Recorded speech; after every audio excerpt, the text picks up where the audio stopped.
Should we get to SmackDown now? Yeah, why not? All right. Well, and here's the thing, as I said, half of this program was them having stars that are so big, and they have been doing stuff that we are so interested in that they are basically getting people in not record numbers forever, but along the biggest numbers in a while, to watch people walk and enter and stand there and talk to each other. You know what's interesting, too? The feedback we get from people who attend SmackDown or Raw tape, SmackDown more than Raw, to be honest with you. We used to get a lot of complaints about how boring it was. We read some of them on the air, waiting around. We now hear from people that say they had a great time at SmackDown. So whatever they're doing and the fan environment that creates, the atmosphere in the building, is working. Well, the difference is the stars they've got now. Remember when we were 2 years ago, we were saying, well, who are they going to put against fucking Roman or whatever? Jeez. And now it's bing, bing, bing, bing, bing. And I think the people like their entrances live more than they like to see these other guys wrestle. So, speaking of entering live, here came Roman Reigns, who hadn't been around very much lately, and came with Paul and Solo and Jimmy Uso.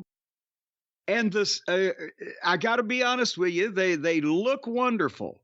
Well, all except for Paul. He looks like death warmed over, but he's such a fucking great talent. Will you stop it? Why do you have to always make fun of his looks? Well, but it's there. They're there. My God, the state of him. He walked past a cemetery last week. 3 guys ran after him with shovels. And then he went in the mall, and the first person that saw him says, my God, does your Undertaker know you got up today? All right, well, but he's doing his best. Everyone loves somebody, and somebody must love him. He looks better than Dean Martin. You've got that. Yeah, I'll give you that. But from the start of the entrance on television to the first word that Roman Reigns spoke was almost 5 minutes. But again, Roman speaks and he's so good. He's condescending. He's arrogant. He's articulate at the same time. He has the inflection. And he starts building up the deal that tonight is all about the one man who's bent over backwards, who's sacrificed for the bloodline. The man who will be next in line, the tribal heir. And Jimmy is back there. You see him over Roman's shoulder, and he's smiling, and he's pumping himself up for this big introduction. He's kind of nodding and going along with it. And all of a sudden, Roman says, the next tribal chief, Jimmy, join me in congratulating your brother, Solo. And fucking Jimmy's face, and he just... And it falls, and now he's awkward, and he kind of steps back and mopes down. And it was fucking classic. And as soon as Roman hugs Solo, that's the only information they've imparted. We're almost, we're 7-8 minutes deep in this thing. As a matter of fact, 9 minutes, because I've made a note. Roman hugs Solo, and Orton's music plays. And here comes Orton. And as he's coming down the aisle, they go to a break. They got breaks now in the goddamn interviews. So it's 3.5 minutes later, they come back from the break, and Orton is just stepping into the ring. And just, again, it's got to be awkward for the talent having to just come down there and then just stare at people or shake hands at the front row or what, Anyway. He gets in, and Orton does, and he's waited 18 months for this because the bloodline put him out. I can't even remember actually what the offense was that they committed to him. Can you? I'm not exactly sure. That was when he was teaming up with Riddle, wasn't it? Because remember, Riddle was on TV for weeks that he missed his friend Randy. Yes, and then we started missing. Well, actually, we didn't start missing. We didn't miss him. He just went away. Yeah, we didn't miss him.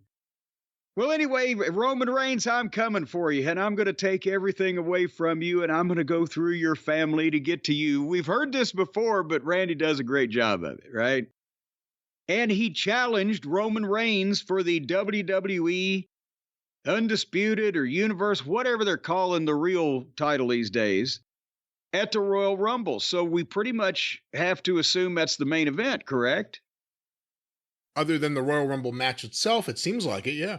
Well, yes. I mean, it's not going to be, I'm challenging you, and then they're going to do some fucking angle like Tony would that next week the guy gets hospitalized and his younger brother from across the fucking street takes his place. But anyway, but Roman, however, says, you don't deserve it. You can go to the back of the line.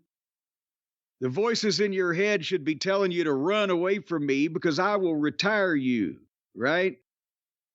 And Orton said, well, Roman, you're a legend, but I'm a legend killer. And as Orton goes for the RKO, Reigns slips it and falls back on his ass with shock face. And Orton tells him start thinking about him now because the voices that he hears are telling him that daddy's back, which is apparently going to be a good catchphrase for young Orton. But it was great what they did, but it was also 20 minutes in by the time they just did this. But now again, even though, as I said, Reigns has not, I didn't hear him officially accept or agree to anything or whatever the fuck, but you would have to think since they put that out there that that's going to be the title match, right? And he doesn't have to accept anything, and it goes down to Nick Aldis, I guess, to make the decision. Well, yes, who's not afraid to step on some toes and keep on walking. So I think that, it has to be the main event. And the only thing I don't like is I kind of think it's, I don't know, daddy's back or daddy's home, whatever the fuck he's saying. That doesn't resonate with me. Daddy's home. Daddy's home. To stay? I think he is. At least for the rest of his contract. Daddy's home until his contract's up and then he's a free agent. MLW WWE lawsuit has been settled. Now you wouldn't have to worry so much about real or fake claims of tampering if you wanted to expand the family and bring someone in. I always I've been saying it for a while, it feels like they need to add someone that would make sense. But I don't know who that would be. I don't know what the holdup or drawback or whatever the fuck that they perceive is, if there is any now, with their reasons why they haven't before. But if the WWE and whoever their creative brain trust in does not attempt to or complete signing Jacob Fatu to be part of that fucking thing and unleash him while he still can do this stuff on the world, it's a goddamn crime. He's like the man in the Iron Mask. Here's this fucking insanely good fucking talent closed up at a goddamn bell tower somewhere and nobody can see him or fucking experience it. I don't get it.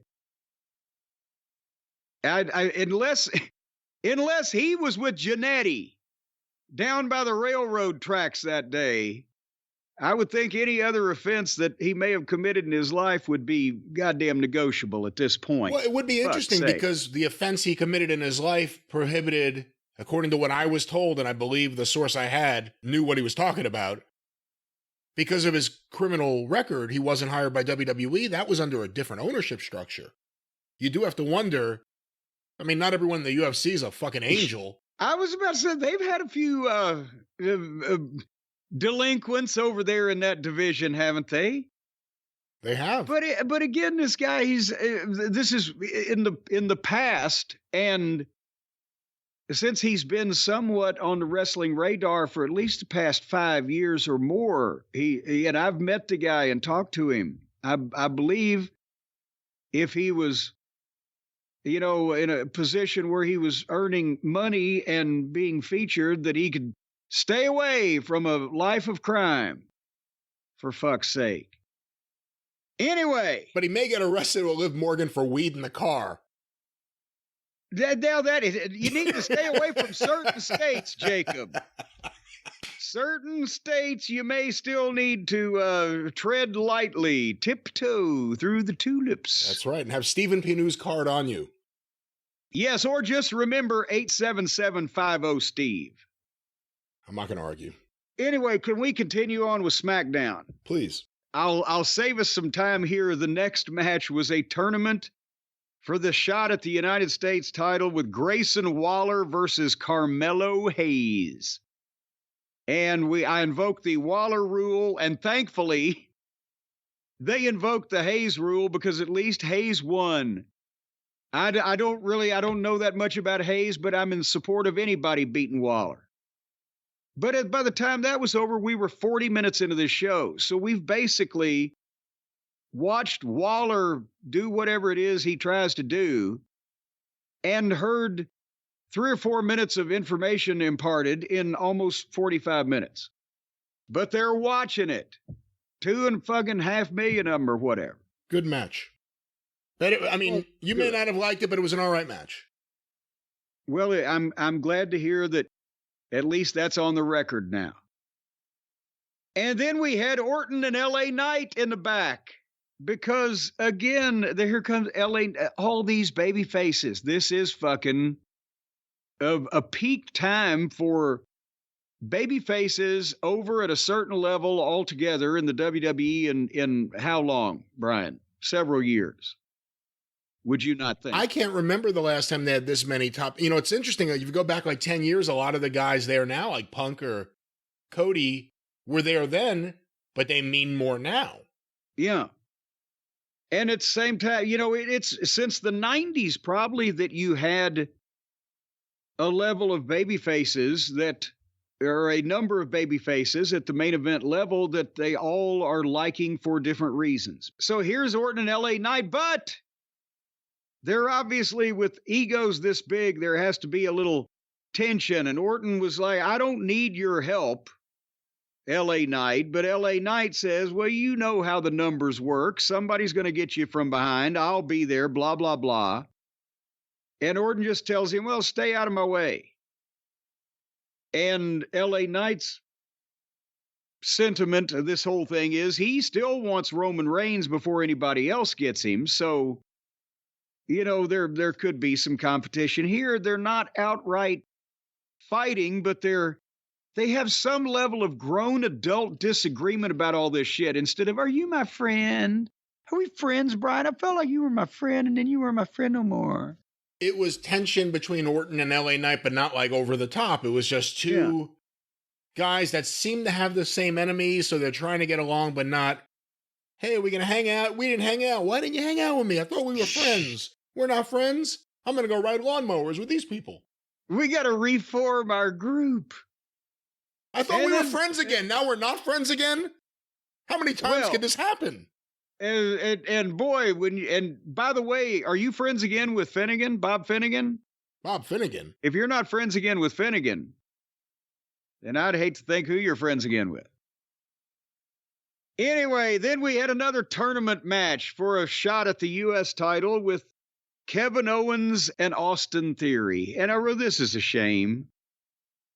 And I was going to try to give it an opportunity, even though my boy Theory has they're just wiping their feet on him now. And again, the difference, the polar opposites in visual appearance between Owens and Theory. But Logan Paul did say that Owens dressed like a fifth grader who takes PE dodgeball way too seriously, which popped me. And then they went to break in 2 minutes or less, and they came back, and Theory worked over Owens's forearm for most of the match when he was getting the heat on him. Owens's forearm, they've done an injury angle. He may be hurt for real, but it's in a cast, right? It's in a cast. His forearm is like his hand and his knuckles all the way up to his elbow is in a cast.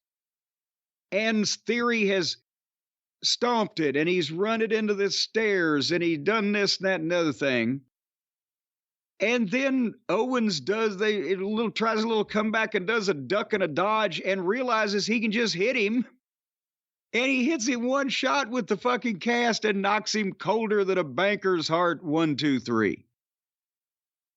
What did you think of that finish? And shouldn't it have, like when your mom used to take the fly swatter to you, this is going to hurt me a lot more, it's going to hurt you? I thought they were actually going to go the other way when he started really fucking with his hand. I'm like, wow, they're showing, some aggression out of Austin Theory here. But then he lost. I was surprised. Doesn't help Owens.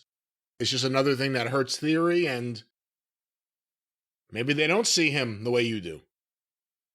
And again, he's got an injury that is serious enough that a medical facility has put a cast on his arm, and then it is beaten and stomped and battered from pillar to post by this opponent for much of the match, and then he just hauls off and fucking hits the guy in the head with the fucking cast containing the injury. So the Bloodline was in the back, and Roman Reigns is pissed that Randy Orton ruined Solo's moment. And Jimmy said, well, Solo can handle Randy Orton. And Roman says, no, you can handle Randy Orton. And then I think he tried to say yeet, and Rowan says, quit saying fucking yeet, right? Well, he didn't say fucking, but he did say yeet, which is completely different from jeet. A lot of people have confused the two. Yeet is nothing like jeet. You know what jeet means? Okay. No, I'm telling you. Yeah, did you eat? Are you doing that joke? Did you eat? Yes, this? Did you eat? That's did you eat anywhere south of, say, central Kentucky? But people are confusing it on Twitter with yeet, which is completely ridiculous. All right. We're an hour and 5 minutes into the Smackdown episode.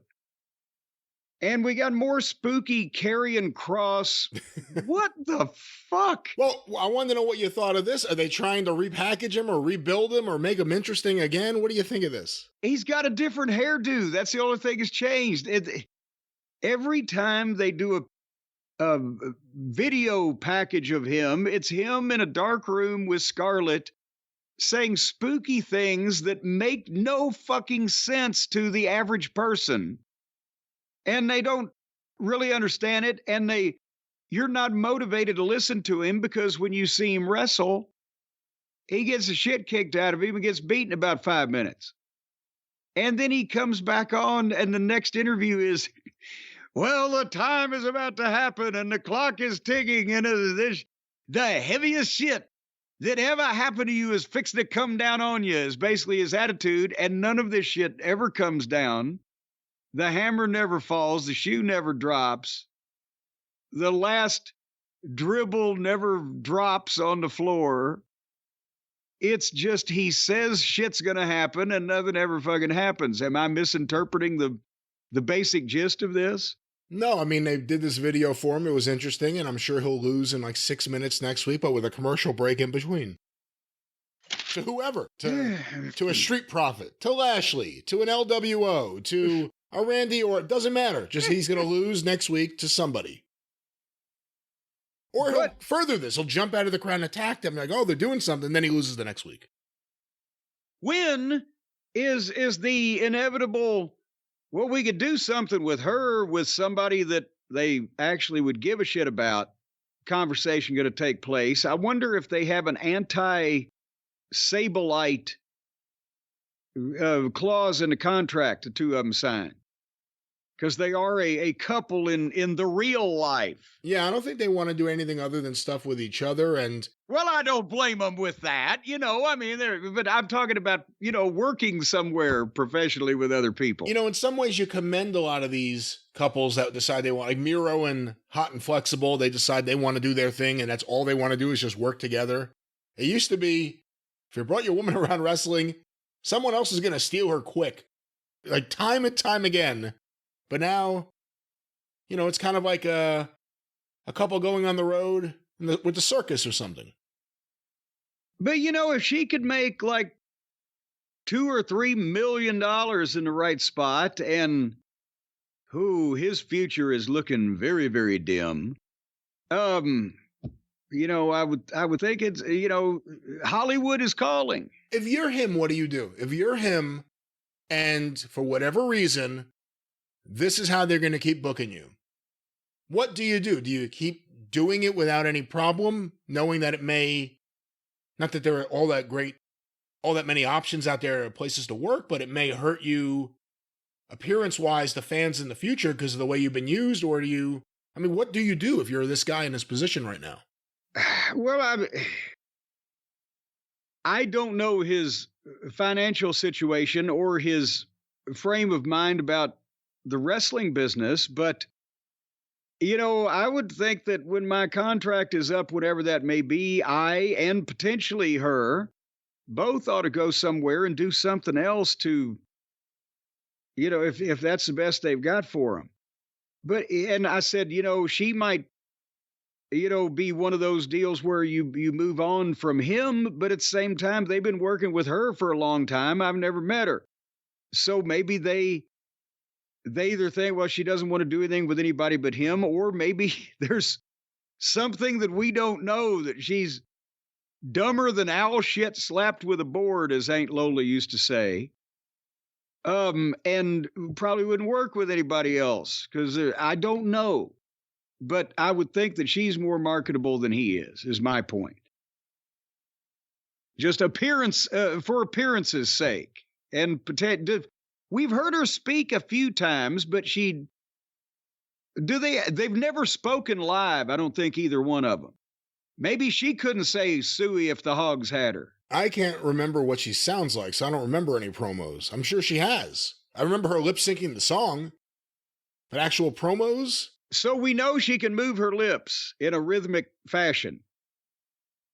There's a market for that somewhere. We'll figure it out. All right. Anyway, shit. Well, now we got to, even though she wasn't on the show, they showed a VTR of the injury, but we got to talk about Charlotte Flair. She's hurt. And did we? No, we haven't even talked about it at all on the last program. It's happened in between because we're talking about, no, it happened on Raw. So we talked about it on the last program. We've broken this news. We didn't break it. Am I gibberishing now? Yeah, you've gone a lot of different ways so far here at the beginning of this. We talked about the match, Asuka versus Charlotte. By the time we reviewed it, there was fan footage of an incident on the top rope where there was an awkward fall. Yes. And that hadn't aired on TV, so we discussed the injury and what we thought was potentially a serious knee injury. Well, and now we know that it is and what it is. Apparently, she not only tore her ACL, but also did she tear her PCL or MCL?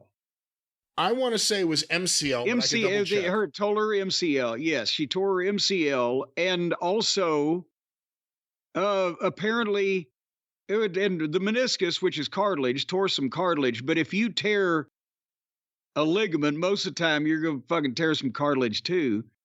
And apparently even rattled her neck and or head with that whiplash effect on the way down. But the knee injury is what is serious, and that's the ACL is at least 6 months for athletes. And somebody that does the athletic stuff and the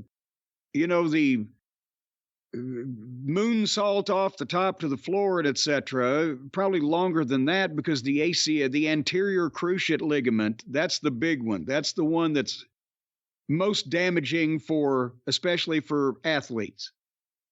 And the MCL is the medial collateral ligament. And that's, if it had just been the MCL and nothing else was damaged, she could have actually probably the therapy and you could get by with that, or at least you could in the old days. They might still, want to fix those these days. And, the cartilage is not that big of a deal. It's just the byproduct of the extent of the damage from the ligaments and the knee going in ways that it's not supposed to fucking go.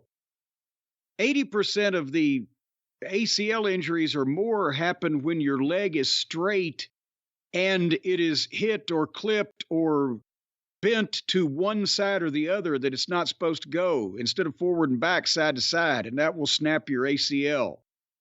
And the MCL, if I'm not mistaken, Because Bobby Eaton had this. He did the rocket launcher on a shitty hard ring in Columbus, Georgia, and instantly sold his knee. And he went to the doctor, which that meant that it actually was legitimately serious.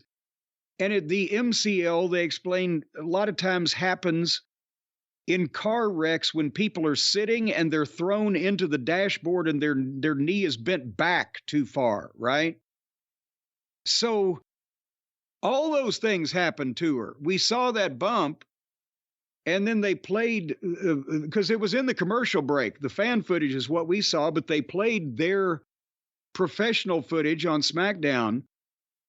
And when she was jerked forward, first her legs hit the ropes, so that could have whiplashed her leg to the side and torn the ACL.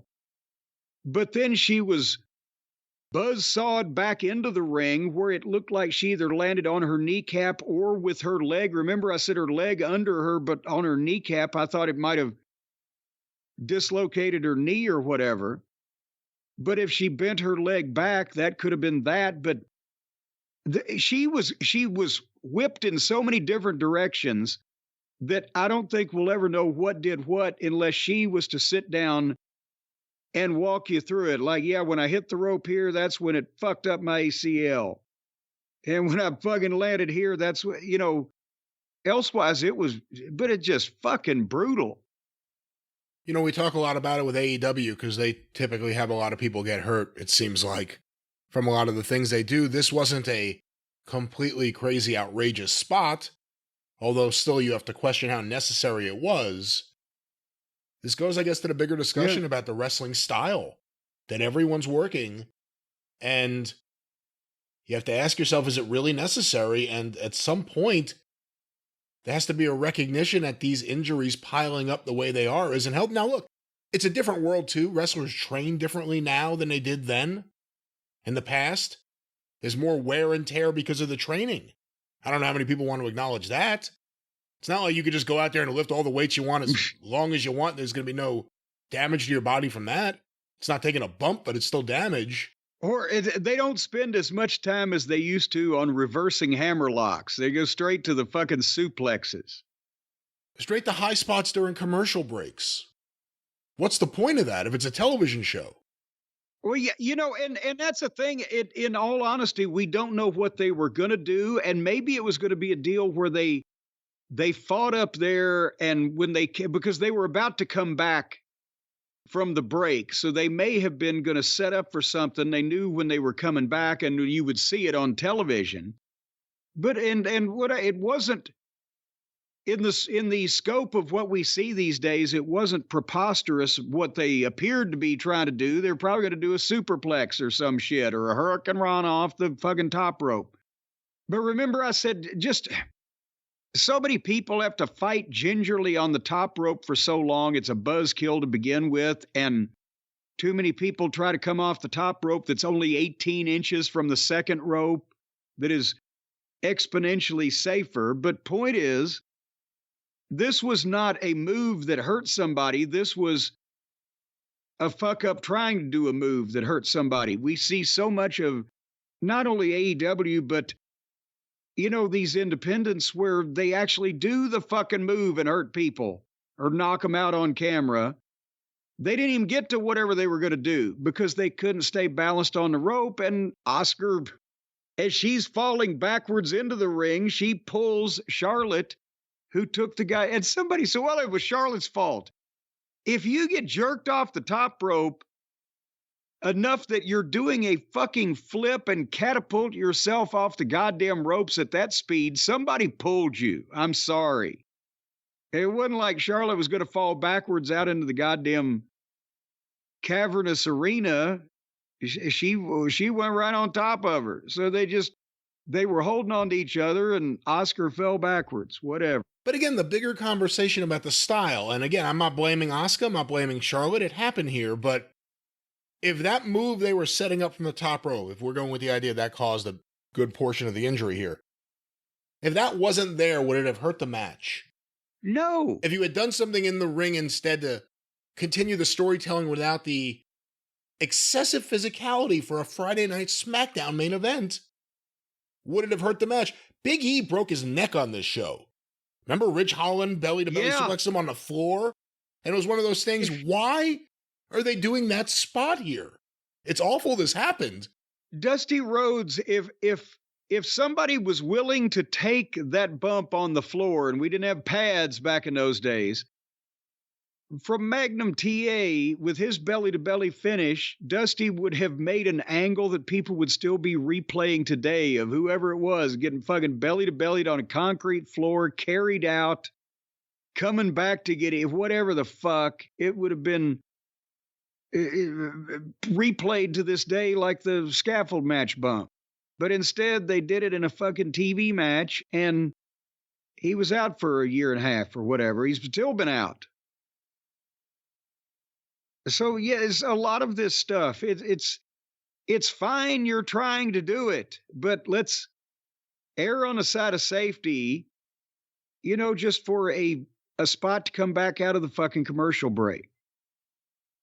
But anyway, so that's they're saying 9 months, and she's a freak athlete, but she's also made a career out of doing a backflip off the top rope and landing on her feet on the floor outside, which is fucking 9 feet or whatever it is.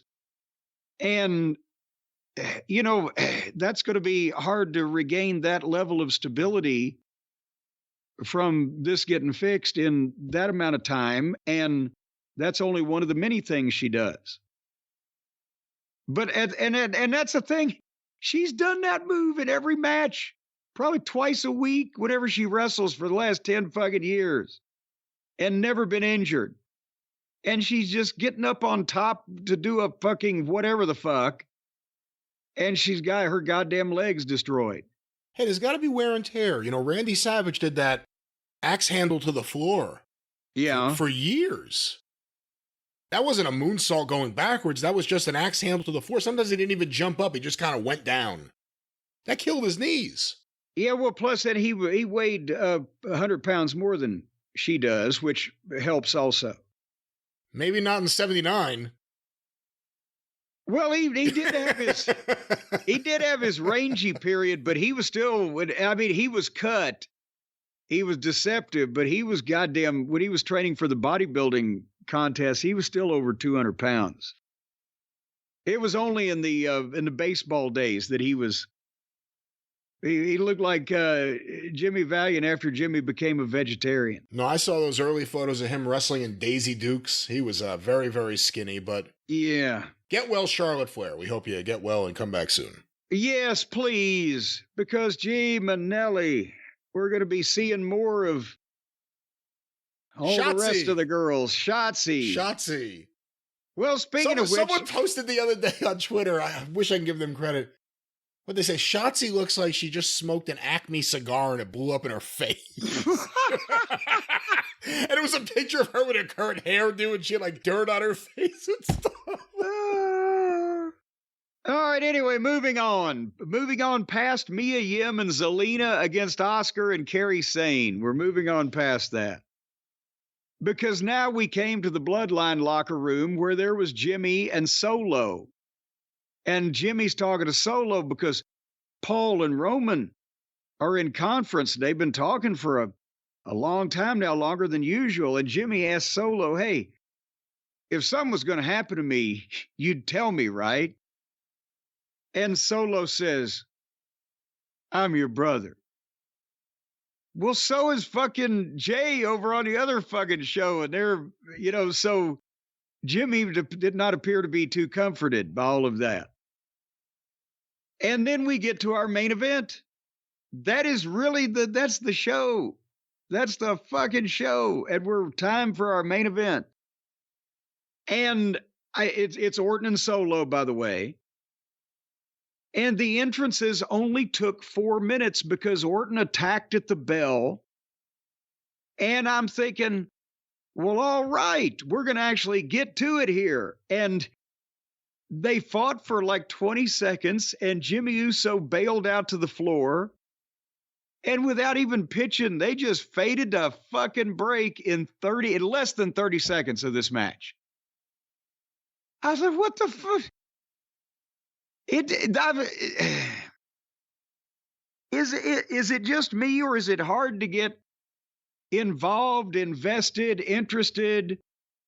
Just get in. Wouldn't they just, yeah. No, I've learned that unless there's an angle, unless there's like a main event, well, not a main event, but unless there's a promo that's being billed as being after the main event, I usually don't watch the main event for SmackDown. There's no point to it. It's just going to be a bunch of commercials, and then it ends 3 minutes before the top of the hour. Well, that's the thing. They started the entrances at 9:33 p.m. Eastern, right? And by the time that the entrances took the 4 minutes, and then boom, and we went to break in 30 seconds, and we come back, and Orton is beating Uso, or did I say Orton and Solo? You said Orton and Solo. Well, it's Orton and fucking Uso. Oprah. Oh, God, don't do that. All right. Well, there's so many O's. There's Orton, there's Solo, there's Uso, there's but it's Orton and fucking Uso is what it is. And Orton beats Uso up, and everything that Orton does looks good, and he's a smart worker. And then after a couple minutes, Uso takes over and gets some heat. And after they've gone 4 minutes since they came back from the break, they go to another break. And finally, they come back. Orton makes his comeback, hits the DDT, milks the RKO, and then Solo's music plays. After RO milks the RKO on Uso, here comes Solo. And that distracts Orton, but instantly LA Knight comes out and tackles Solo and beats him up in the entranceway, and Orton hits the RKO on Uso. Unos dos trio. And he wins the match. And then here comes Roman out. And by the way, now we got like 6 or 7 minutes on the air, and they end a minute beforehand every time on Fox. So the match, literally, there was maybe 5 minutes of this match shown on television, but then the afterbirth on the angle, Roman comes out, levels LA Knight, and just with a shot to the back of the head, and LA Knight crumbles, and then Roman gets in the ring and has a face-off with Orton, and LA Knight had just disappeared, like he got bonked on the head, and suddenly he's comatose. They've carried him out somewhere. We can't find him. And then while they have their face-off, they get in a fight, do Roman and Orton. And then Uso stops Orton, and they get heat on Orton, but then suddenly LA's back fresh as a daisy and gets in, but Solo stops him, and they get heat on the baby faces. And then they play more music.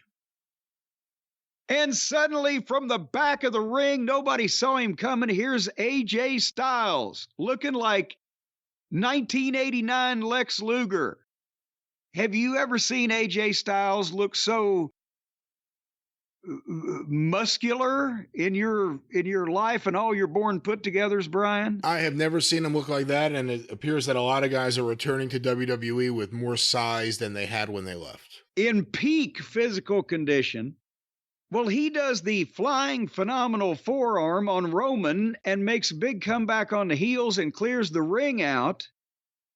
And so there's the heels in the entranceway yelling, and the baby faces are in the ring yelling, but AJ's standing there looking. And then he spins LA Knight around and clotheslines the fuck out of him. And then jumps out of the ring and walks past the Bloodline to the back. Now, what happened between LA Knight and AJ Styles that we don't remember?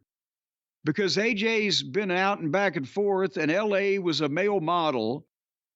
Or do they have previous heat, or are we going to find out that this is some personal grudge they've been carrying without anyone knowing it? When LA first arrived in WWE, he told AJ that he thought it was commendable that AJ was so big with the gay community, and AJ got offended, and now they've been feuding. There you go. And again, somebody's going to take that seriously. We are parodying. We are parodying a question that AJ Styles was famously asked on a call-in radio show or whatever. On and the LA Knight Observer. was not involved. Yeah, he was on the Observer show, and a caller called him up and said that he's a big fan of AJ, and the entire gay community likes him. And AJ's response, the whole time AJ's just talking like this, hey, how you doing? The guy says, you're big with the gay community. AJ goes, the gay community? Yeah. He never realized why they all fought over him to fit him for those leather chaps when he'd go in the store. Well, we'll see what the community thinks of him now, because he is twice the size as he was before. He's back and 50 pounds heavier. The new thick AJ Styles. And that was the Smacketh Downeth for December 15th. That was pretty much it. You know, the AJ thing at the end, they always leave you with at least some kind of question for next week. Yes. Imagine that. Yeah, because, I mean, it has to be some kind of resolution. Why did he return? Why did he do this to LA Knight? Why did he help Roman? Why did he attack the Bloodline? Well, he didn't help Roman. No, he didn't help Roman. Excuse me, Orton. Help Orton. But he, at the same time, he did not attack the Bloodline after he had cleared the ring of the Bloodline. But he also walked... Yeah, well, that's true. He walked past them, and they let him live. And then they looked at him like, what the fuck are you doing, dude? So like we all did. So if they don't know and we don't know, then he must be the only one that knows. Right? Possibly. Do you hear this wind? Oh, God. Now it's just an act of fucking Mother Nature that you're complaining about the noise. I'm going to get you a government-issued, completely soundproof room. That also will serve as a sensory deprivation chamber. And maybe even an anti-gravity device. Would you like to just float in complete darkness and silence? Yeah, I think I can go for that. Okay, I'll call the store and have them send one over, probably 3 days because it's the holidays.